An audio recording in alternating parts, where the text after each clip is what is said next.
गिलगित बल्तिस्तान। ये देखिए famous dishes of Gilgit Baltistan मैं यहाँ पर एंटर करूंगा तो यहाँ पर नीचे ही फर्स्ट पेज में 5th पोजीशन के ऊपर मेरी वेबसाइट आ रही है और वो है ये, ठीक है।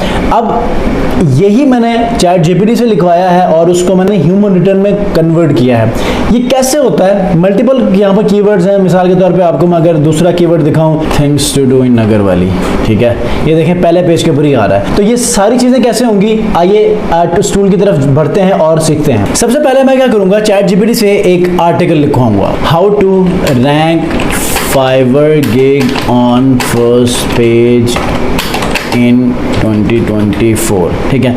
मिसाल के तौर पे मेरा कीवर्ड ये है, ठीक है, ये मैंने चैट जीपीटी को कह दिया, लेकिन उससे पहले मैंने प्रॉम्प्ट देना है राइट आ यूनिक। ये मैंने एक प्रॉम्प्ट दे दिया, देखते हैं कि इसके ऊपर ये मुझे एक प्रॉपर इस कीवर्ड के ऊपर आर्टिकल लिख कर